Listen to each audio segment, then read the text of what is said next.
the Zionists, even the socialists, they were secular and everything else, but they were biblical people. They knew the Bible because their parents were religious. Yeah. And they grew up on the Bible, and their national identity, their national history, where did they find it? They found it in the Bible. When Israel was under British rule and British mandate, there was a commission that investigated this. Why should Jews get this land? Yeah. Why shouldn't it be left to the local inhabitant? And so they asked him, what is your legal claim to this land? And he kind of dropped a Bible on the table and said, this is my claim.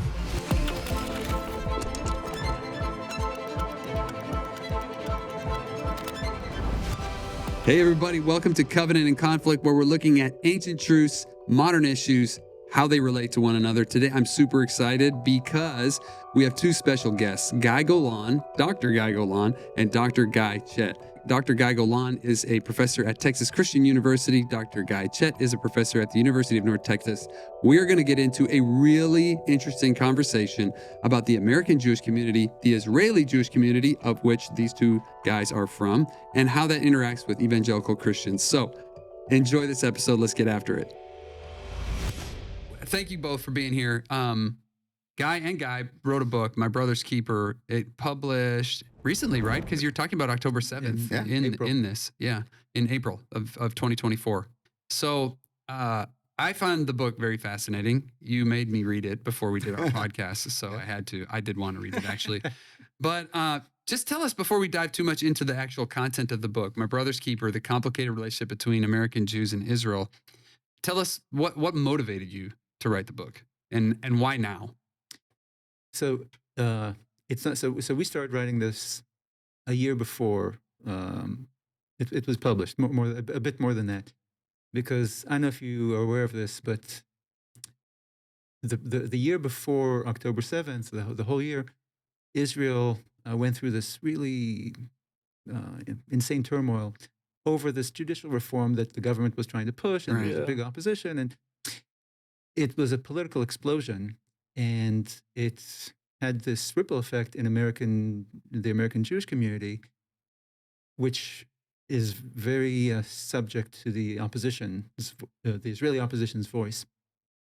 So American Jews were really kind of concerned that we hear that Israel is becoming a dictatorship, a fascism, and a friend of Guy's organized some house talks with us, with American Jews, to explain what this thing is, what's going on in Israel. And it was this by a proponent of the judicial reform and an opponent of the judicial reform. And so we'd meet these American Jews. And on the way home, we'd drive together. On the way home, we would talk about our exchanges with these American Jews and what they don't know about Israel, these things that are new to them, or all sorts of definitional things that... And so, and differences between Israeli Jews and American Jews, Orthodox Jews, Reform Jews. And he said in the car, we should record ourselves having these talks and have them listen to that, because they don't know all these things. And so then he came up with the idea, let's just write a book. These conversations that we're having about all these differences between American Jews and Israeli Jews, let's put it on paper and have them read it. It's even more that Israel is the most covered nation on earth. Israel gets more media attention than most nations around the world. Yeah, totally. And yet everybody's talking about Israel, but nobody knows much about Israel. And what we found is that American Jews don't know much about Israel at all. So this book aims to provide context and background. All right. So that's going to be what you just said is probably fascinating for a lot of people. American Jews don't know much about Israel, and I'm not pinning that on you. We won't put that like in the graphic, okay? Two Israelis say American Jews don't know nothing about Israel. It's actually backed by there are studies by Jewish organizations, and it turns out that the American diaspora, the American Jewish community, compared to Canadian Jews, Australian Jews, South African, English, French, Argentine Jews, the American Jewish community is the least Jewish, but by whatever marker, whatever parameter, like the response to the question, are you Jewish? Do you know Hebrew? Do you go to Jewish services? Have you visited Israel? Do you belong to Jewish organizations? Do you have Jewish friends? By every marker, the American Jews rank lower than Jews in other places. So American Jews, for a variety of reasons, are less connected to their Jewish parts than Canadian Jews, Australian Jews, whatever, and certainly Israeli Jews. Okay, so walk us back through that, because you do that in the book at the beginning. You essentially go back to the 1800s. And so just start us from there, like, and quickly go through what has led to this. What has led to the American Jewish population, having a different affinity or relationship with Judaism versus a lot of other people in the world? Because I think in the book you start talking about the Haskalah, the Jewish Enlightenment, and then some of the decisions that were made and some paths that were went. And the grand bargain. Yeah. Right? The grand bargain that is offered to European Jews, where they're told, look, if you can remove your Jewish identity, your Jewish markers, take off the yarmulke, act less Jewish, you can become a full citizen of Germany, France, Holland, wherever it is. And it's not just technical citizenship. It's like you can integrate into society. You can join the elites. You can be a part of our community. And a lot of Jews took that bargain. And so this is the beginning of the reform movement in Judaism. And it really is important because it goes to the first question that we ask in the book. And that is, are the Jews a nation, right? A people, a religion? Where exactly do we stand? So this question of what is Judaism for you as an individual is the key one. I'll let Guy talk about that. Yeah, so up until the Jewish emancipation, this opportunity that for the first time in 2,000 years they were given the opportunity to become citizens and normal parts of the community, of the French community, German community. This is 1800s. In the 1800s, yeah. Up until then, it was not a question. Like, are you Jewish by religion, or are you Jewish by ethnicity, or Jewish by nationality? It was not a question. You're Jewish. These are different people. They're their own nation, and they have their own God or their own religion. They're so interconnected. It was a whole thing, a united thing. Once the emancipation allowed you to become a Frenchman and an Englishman and Dutch, it clarified that, look, I'm as Dutch as you. I just have a different religion. Like, he's a Dutch Catholic, he's a Dutch Protestant, I'm a Dutch Jew. Yeah. And so at that point, the connection that for 2,000 years, 4,000 years, has been fused between the nation and its religion, has been separated, and now it's up to you to decide, are you, in what way are you Jewish? And the Reform movement and its various splinters declared that my religion is Jewish, but my nationality is French, Russian, whatever. And so from that point on, it became a real question for Jews and therefore for non-Jews. Like, what are these people? Are they a nation? Are they? Yeah. And obviously different people give different answers. So, for the Nazis, they're a race. For these, they're a nation. And this is where our book really comes into play. And it says, look, in Israel, the answer to the question is very simple. We are all of the above. In the United States, for Reform Jews, the answer is, well, it depends. Okay. And it has consequence. It has consequence because, social identity theory tells us that our identity will predict a lot of our behavior, right? Including our voting behavior, who we associate with, how we interact with one another. Fascinating stuff. Yeah. And you can see how, again, before emancipation, look, Jews had hard lives because they were marginalized and persecuted, but they didn't have an identity crisis. They were who they were. Yeah.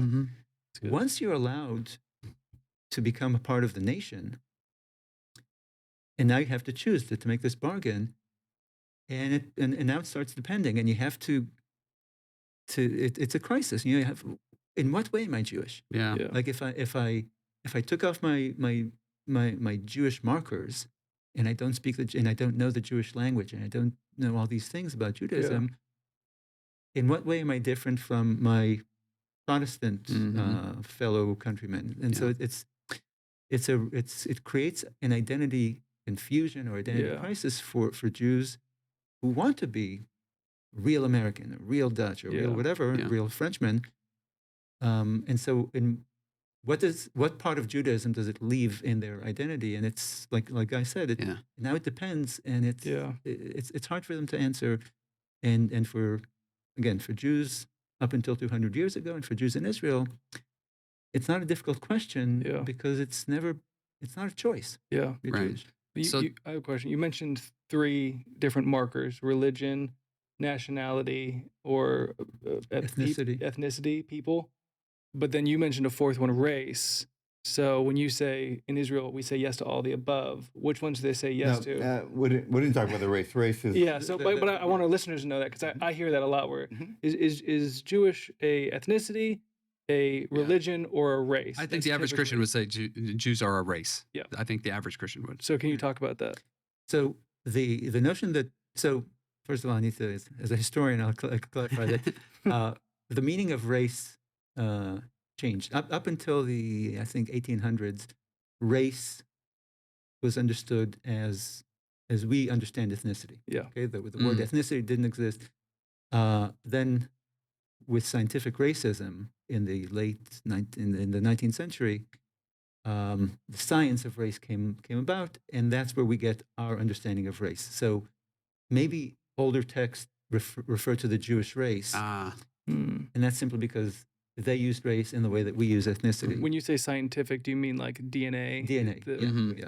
Okay. And so again, before DNA, when they used race, they clearly weren't talking biologically. They were talking in the way that we talk about ethnicity. It's this kind of where you came from, origin, your people, culture, your peoplehood.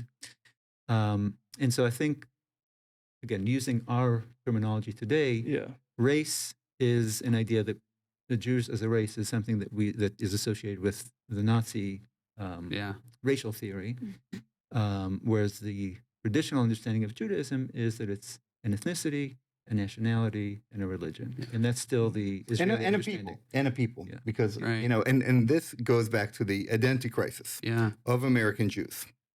American Jews are trying to balance their multiple identities, their identities as Americans, their identities as Jews, their identities as members of the Democratic coalition. We'll talk about that later on, I'm sure.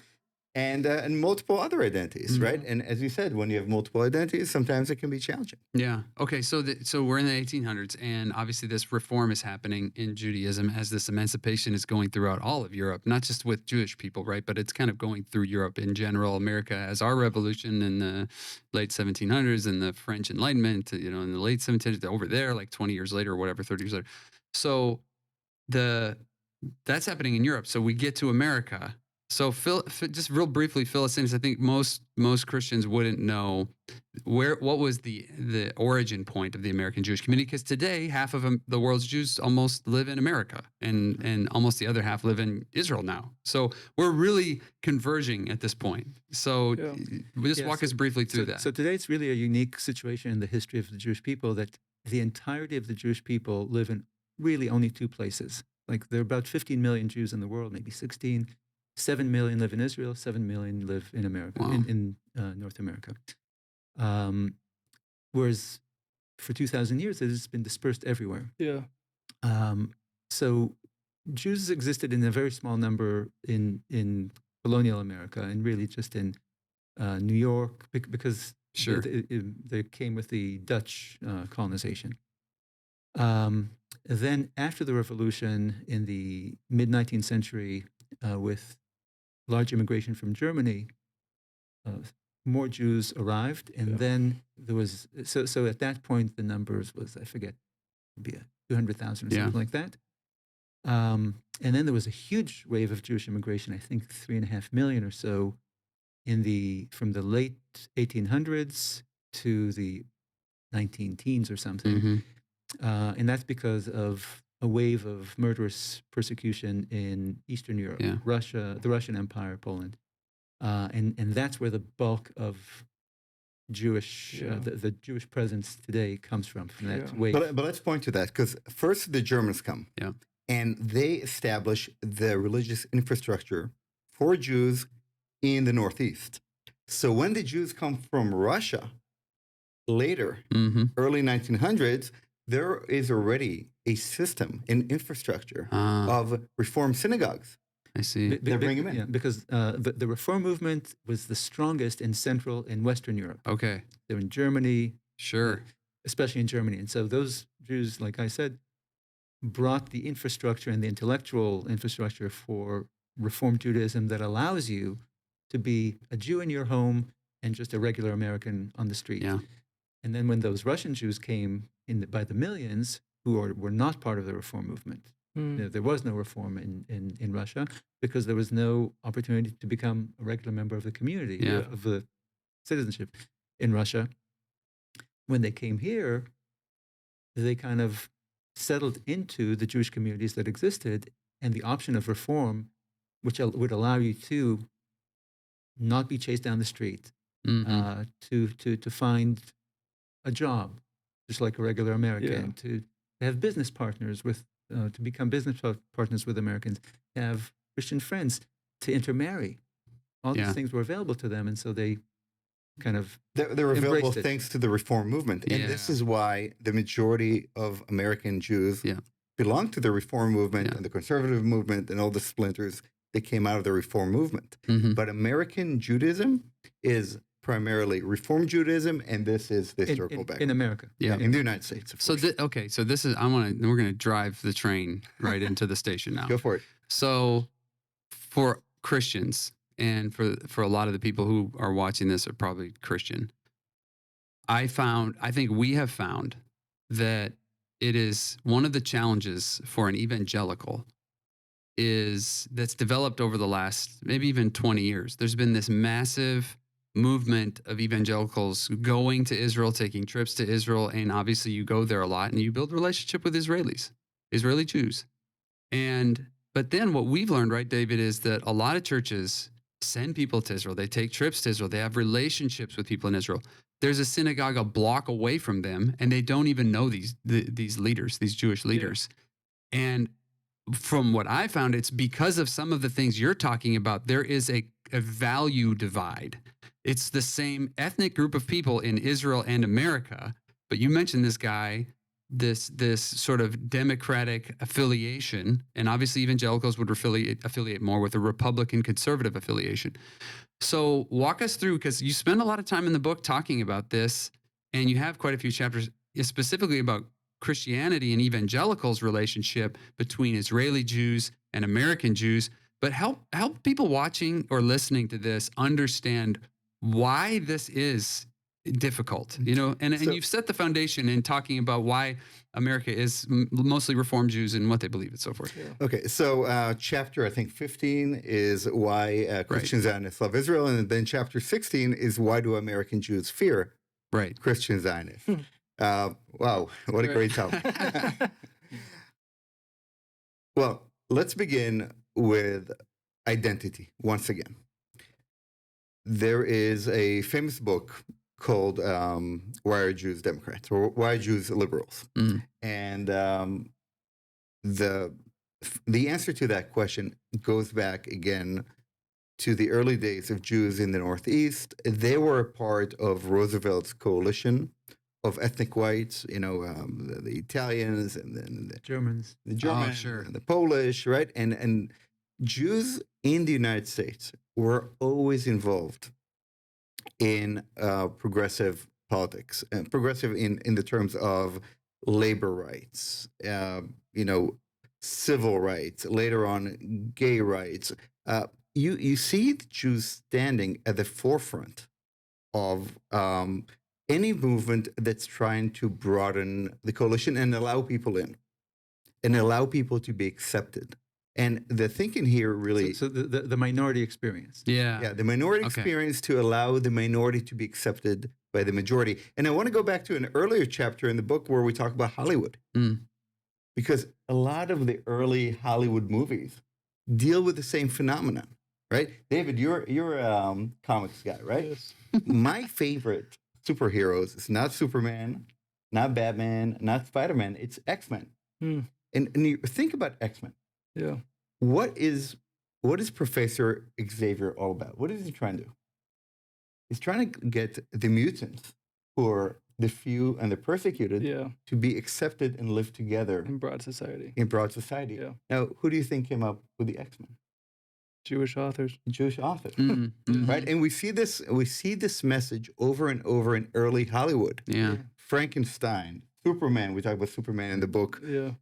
This whole notion of let us, the few, integrate with the many. And by the way, about Superman. So first of all, he's this alien who came to this country and is trying to blend in. But also, I didn't know this, his moniker or his title in the early comics was Champion of the Oppressed. Really? Whoa. And the Roosevelt Coalition was referred to, and still is by historians, as the Coalition of the Oppressed. Wow. And so all these advocates saw themselves as the champions of the oppressed. Wow. And so they created the comic hero. So, that's amazing. So going back, so this is why American Jews found their home in the Democratic Party. It was the party of the so-called oppressed. Yeah. And and Jews have always been a part of the Democratic Party here in the United States. And there is not a single constituency out there, with the exception of African Americans, who are more likely to vote for a Democratic candidate than American Jews. Wow. And just to clarify, non-Orthodox Jews. Orthodox Jews, because of that values similarity that you discussed, biblical, religious, large families, pro-marriage, they lean heavily conservative towards the Republicans. But only 10% of American Jews are Orthodox. Okay? So Jews on the whole lean heavily Democratic, even though Orthodox Jews lean heavily Republican. And again, in Israel, the overwhelmingly dominant stream of Judaism is Orthodoxy. And look, the Orthodox understanding of Judaism is it's comfortable with its national identity and the religious and the fusing of religion and nationality and ethnicity and peoplehood. And so all these things are features of right-wing thinking. And that explains the right-wing tilt of Israeli Jews, of Orthodox Jews in America, and the left-wing tilt of people, including American Jews, who are less comfortable with nationalism, religious in the public square, religion in the public square. And it goes back to another question that is really fundamental. And this is an argument that we have in Israel itself. The argument between Tel Aviv and Jerusalem. Between the so-called modern world and the traditional world, right? Don't forget, Israel is a tiny country with very different people. And the question is, why are we here? The question is, I want to go back to Zionism, because it's an important discussion. We talk about in the book why the left initially embraced Israel and why the left moved away from Israel as the years went by, right? We hear a lot about Zionism these days. We see protesters, anti-Zionists on the subways threatening that Zionists and so forth. What is Zionism? Zionism is very simple. It's a national movement. Zion is a synonym for Jerusalem. Zion is, and by extension, it refers to the land. So it refers to Jerusalem, and by extension, the land of Israel. It's a biblical term. Biblical. And it's really. I want to talk about biblical places and biblical terms. So Zionism is a national movement to give the Jews a homeland in their historical homeland. Right. There is a question about why here. Right. Why couldn't this, home of the Jews? Why we could have put in Cuba or in Uganda or in, maybe in Tanzania? Madagascar. Yeah, but been great, right? But it wouldn't work anywhere. And even the forefathers of Zionism, who were mostly secular, they were secular socialists. They understood. David Ben-Gurion understood this can only work in the land of Israel. Because it goes back to the land and the people. And this is another place where evangelical Christians are much more similar to religious Israelis than secular. Or to irreligious Israelis. Because they're just Israeli Jews. Look, the Zionist movement, what you're talking about, they knew it had to be in Israel because they were a national movement. You cannot have the Serbian national movement struggling for liberation from the Turkish Empire to establish a Serbian nation in some corner of France. It has to be Serbia. The meaning of nationalism is the fusion of a people, a land, and a language. Mm-hmm. Okay? And so if the Jews are going to have a national homeland, a national movement, it has to speak Hebrew, which they did not speak in Europe. Yeah. It has to be in Israel, and it has to be the Jewish people. And the Jewish religion. And then it goes back to the book and the places and the people and how familiar you are, right? So when you talk to people about Bethlehem, when you talk to them about Tiberias, mm-hmm. when you talk to them about, I'm trying to translate in my head from Hebrew to English. Bethel. When you talk about those places, many American Jews are not familiar with those places because they don't know it from the scriptures. They're not familiar with the scriptures. So when they hear about those places, they're like, "Oh, that's Palestinian territories. Why are we there?" Right? Yeah. They don't know about Kever Yosef, the tomb of Joseph. Joseph, right? Yeah. They're not familiar with those places, so they're like, "Oh, we're occupiers of these foreign." But Christians are familiar with those places. Wow. Yeah. Religious Israelis, right? And Israelis who grew up learning the Torah are familiar with those places. Yeah. Mm-hmm. And that's a huge difference in the psychology of how we think about Israel, how we think about Zionism, and why we're here. And I don't want to diverge too far here because I'm opening a can of worms, but this would be why, on this basis, the American Jewish community is so supportive of and endeared to a two-state solution, right? Because they would say, what does the biblical heartland, which is what some call the West Bank, Judea and Samaria, which is home of some of these places, Joseph's tomb, Rachel's tomb in Hebron, they're like, what does it matter to us, right? They just give us the coastal areas so that we can be safe, and sure, we can share Jerusalem. So this is kind of the fundamental underpinning of it. I guess it goes back to even religious, ethnic culture and how they even understand themselves as Jewish people, where they don't even know some of these places. They're just places in the West Bank that are being fought over. Right. Like they're not the Zionists, even the socialists. They're secular and everything else, but they were biblical people. They knew the Bible because their parents were religious. Yeah. And they grew up on the Bible, and their national identity, their national history, where did they find it? They found it in the Bible. Yeah. And so early Israel, and Israel still today, is very connected to, this is where Samson fought this battle. This is where Gideon did this.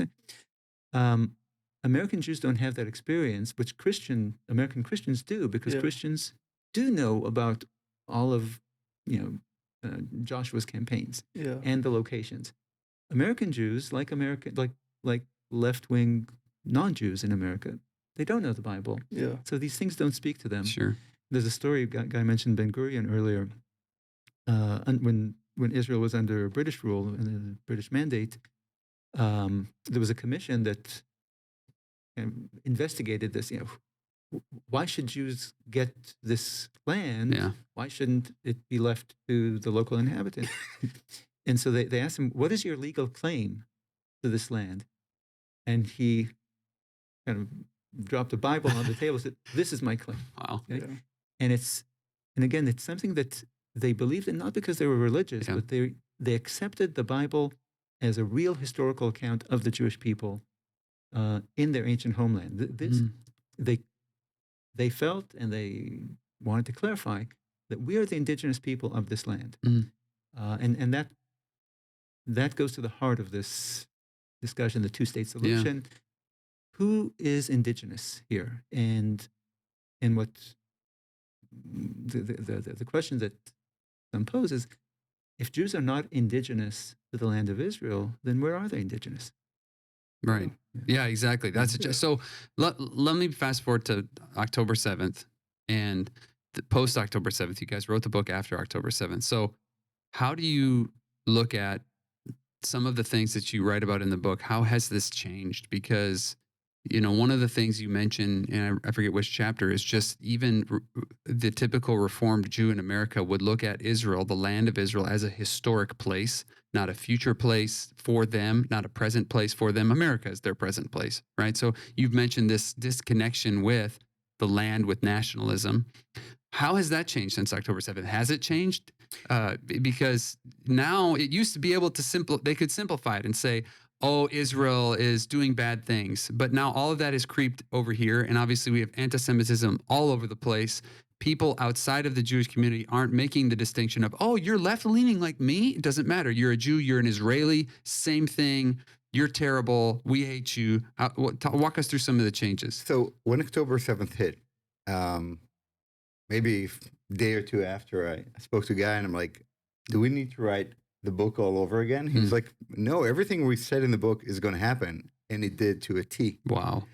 And again, the discussion we have in the book is about the identity crisis of American Jews and their strong affiliation with the political left in the United States. Now, I want to really stress this point because this is the biggest discussion in the American Jewish world today. The progressive coalition, of which American Jews have been a part of for decades, literally kicked the Jews out after October 7th. Wow. After the horrific rapes and murders of all these civilians, instead of standing up, all these people who always fought for minority rights and civil rights and women's rights, the woke coalition turned their back on Israel, on the American Jews, and many American progressives who always said, you know, we think Israel is an apartheid state, but we're still Jewish. Yeah. They couldn't play that game anymore because there's a new litmus test in the progressive left. And we see this on the campuses of Columbia and Harvard and Yale and University of Pennsylvania, right? Are you a Zionist, yes or no? Right. And what does it mean to be a Zionist, right? Do you support the state of Israel, yes or no? Do you support the right of Israel to exist as a Jewish democratic state? If the answer is yes, you're no longer welcome on the progressive left.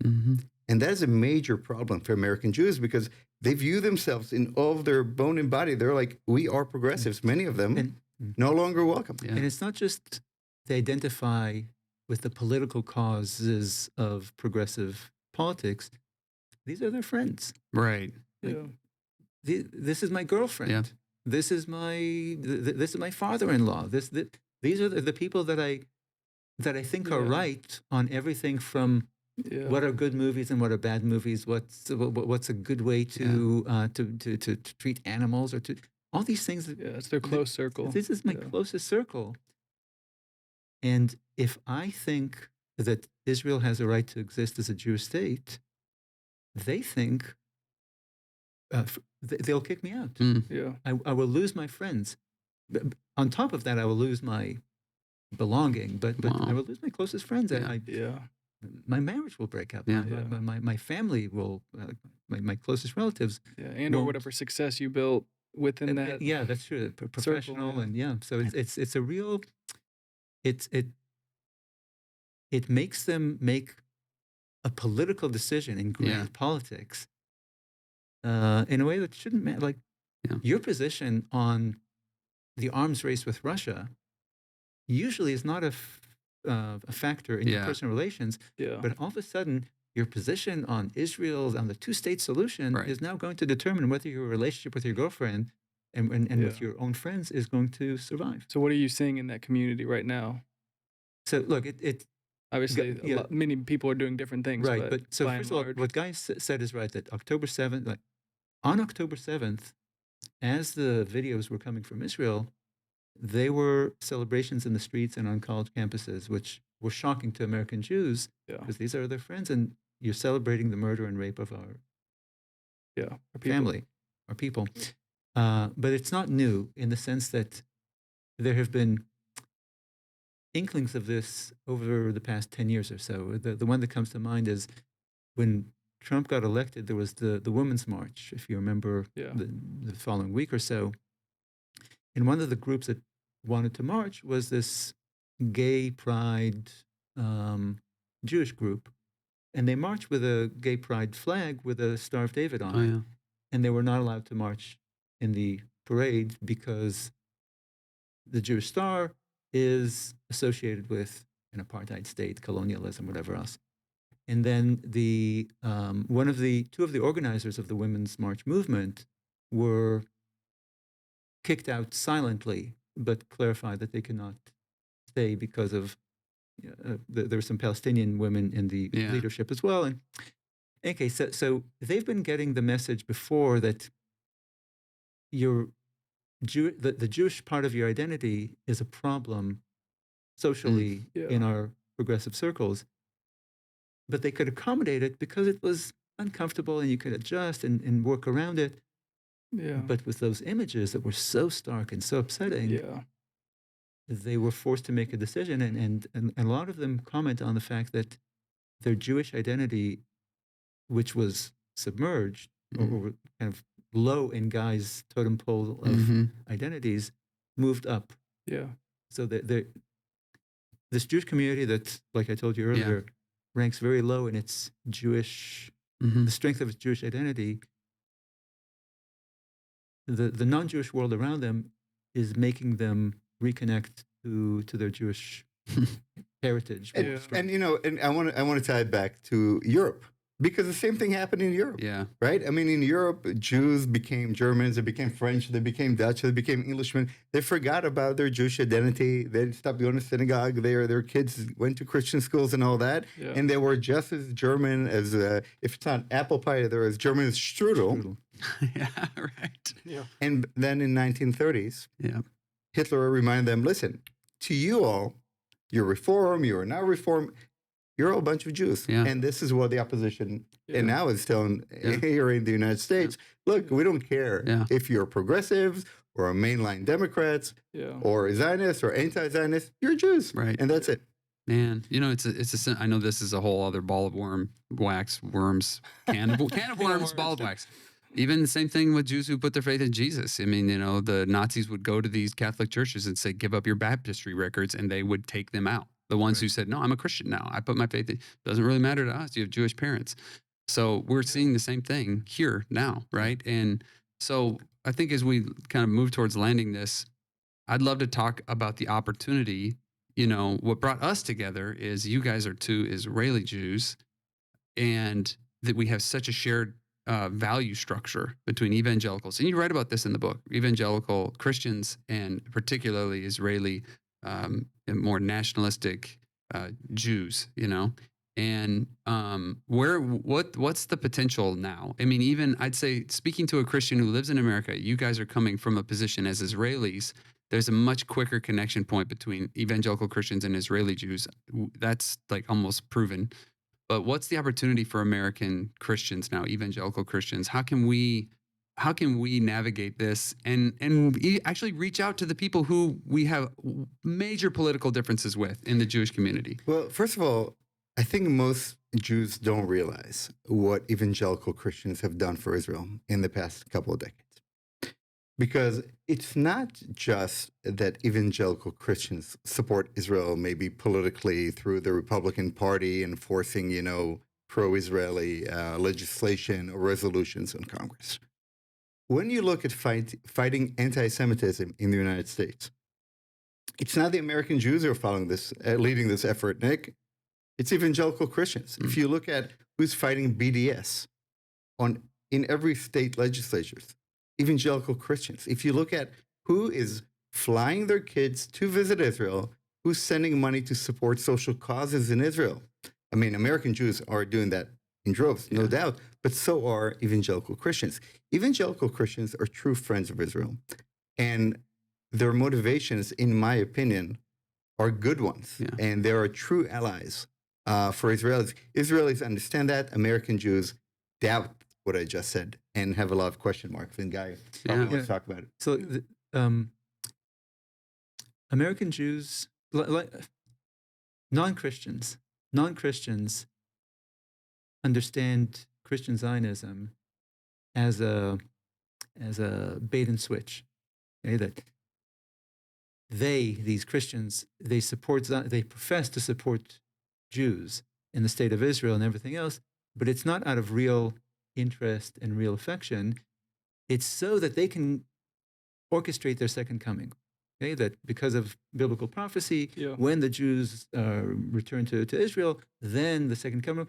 So and then the Jews will go to hell, and that's what they really want. Okay, so there's this conspiratorial thinking among American Jews and American Americans who are not evangelicals, that this is not a sincere love or interest in Jews, but a self-interested and, in fact, anti-Semitic even. Right. Kind of motivation. Non-support support. Yeah. And the reason we say this in the book, you will never hear that from any Christian about this second coming thing, because a Christian knows that nothing that we can do can affect God's schedule. Okay? Every Christian knows this, and every non-Christian has never heard this. So I think when Christians interact with American Jews, there are two things that they need to keep in mind. First of all, that American Jews have a minority mentality, which Israeli Jews don't. Okay? So Israeli Jews grew up as a majority group. Yeah.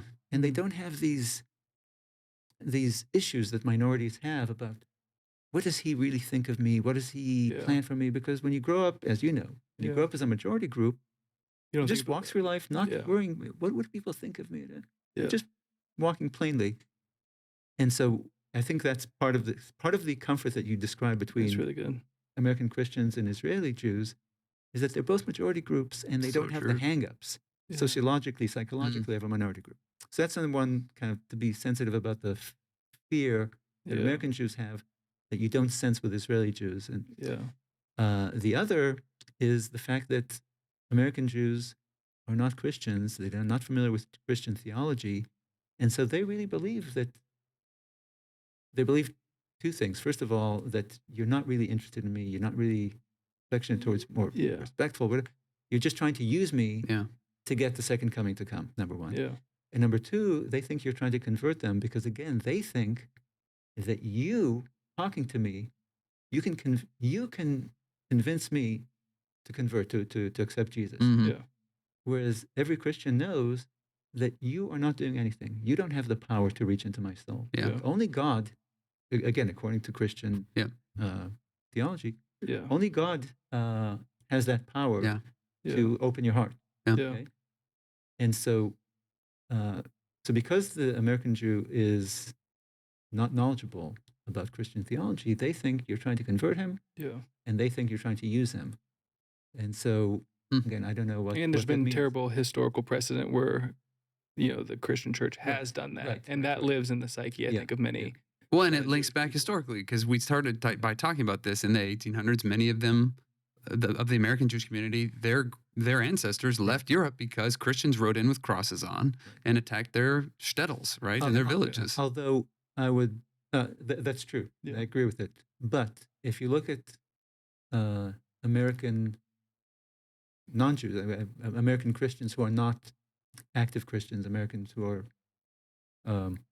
nominally Christian, they also have the same fear. They also think that you're trying to convert them. And they don't have that history of anti-Semitism. So I think it's just the irreligious or the non-Christian fear of what this Christian's trying to do to me. My own family is probably more scared of me than you guys are.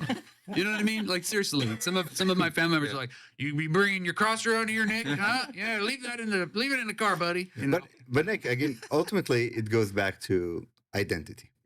And that is how people view their multiple identities that we all carry with us at any time. How people view religion. Is religion a force for good in the world? Yes or no? I think this is a key question. If you look at the Israel-Palestinian issue on college campuses these days right now, 4 questions, real quick, okay? Do Western values make the world better? Yes or no? Does Christianity make the world better? Yes or no? Does capitalism make the world better? Yes or no? Is the United States a great nation? Yes or no? Or a force for good in the world. Or a force for good in the world? Yes or no? If you answer yes, right, to all those questions, then you're probably on the pro-Israeli side. And if you answer no, you're on the pro-Palestinian side. It's as simple as that. This is a question about Israel is a metaphor. And this is something most people never get. It's like, why do people care about this tiny nation of 10 million? It gets more media coverage than the entire continent of Africa that has 1 billion people. Right? Why is this tiny nation getting so much attention? And the answer is Israel is a metaphor. It's a metaphor about the nation states. It's a metaphor about the role of religion in the state. It's a metaphor about a historical connection. And there are two forces in the world, and we see this happening in Europe right now with the European Parliament elections. We're having this debate, right? Do we want open borders or national borders? Yeah. Do we want a land for, the Finns, Swedes, Norwegians, or do we want to make it just Scandinavia? Yeah. Israel is a metaphor for something that's much bigger. Yeah, I totally agree, and I've never been able to collapse it into just saying that. Yeah. We tell people all the time, we did this whole teaching, we call it the Israel test, that if you can sort through the complexity that is Israel, it gives you, in a way, an intellectual framework to be able to sort through many other complicated things. Because from our perspective as Christians and as you guys, those who value religion, we look at it as a place where God is trying to do something unique on the earth to influence the rest of the nations around the world. And that's what makes it so complicated. And that's why people hate it, because it is a place that is trying to do something that is counter to most other places. So it's really good. And it always has been a metaphor. And so when you look at some people think that Israel's stature or popularity in the world has changed because Israel changed. Mm-hmm. It went from a tiny, impoverished country to a large, successful, by local terms, successful, strong country, or other changes it's made. It went from being socialist to being more right wing. But mostly, what we say in the book is that Israel's popularity changed because the American and European left has changed. Because back in the mid-20th century, the American left was very comfortable with religion in the public square, and it was very comfortable and even supportive of nationalism because national movements were breaking up empires. Yeah. Okay? The anti-colonial kind of the hammer of Thor, to break up. I love the comic references, guys. I really appreciate this. To break up empires was nationalism. Yeah, and so nationalism was the darling of the left. Yeah. Wow.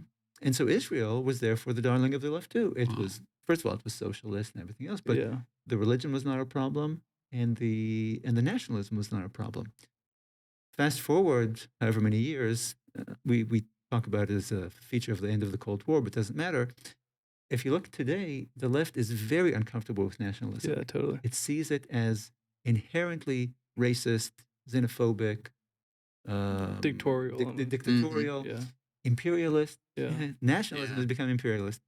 And religion in the public square, I don't need to tell you, is a big no-no. So it's not that Israel has changed. Israel has always been a metaphor or something that you kind of use to explain yourself, your values. Yeah. And when the left's values were supportive of nationalism and religiosity, Israel was more than fine. And now that the left has changed, Israel is less than fine. That's why you need a historian. Yeah, exactly. Right. Absolutely. What happened here? Guys, I can tell you very simply. The definition changed in the 1800s. Got it.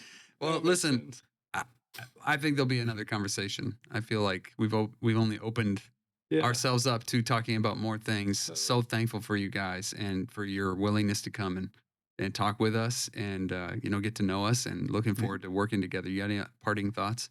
No, you said it perfectly. Yeah. So I want to encourage you to get the book. Probably on Amazon, anywhere you can get a book, right? It is on Amazon Kindle. My Brother's Keeper.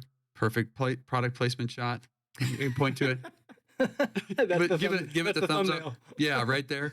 But no, really, guys, amazing book. Obviously, it's not very thick, so you can read it quickly. I think if you're a Christian, you love Israel, you love Jewish people, which you probably are if you're watching this, you will learn so much in this book. So I really want to encourage you to get it, and just really, really appreciate you both, and can't wait to talk more. But thank you very much. Yeah, thank you.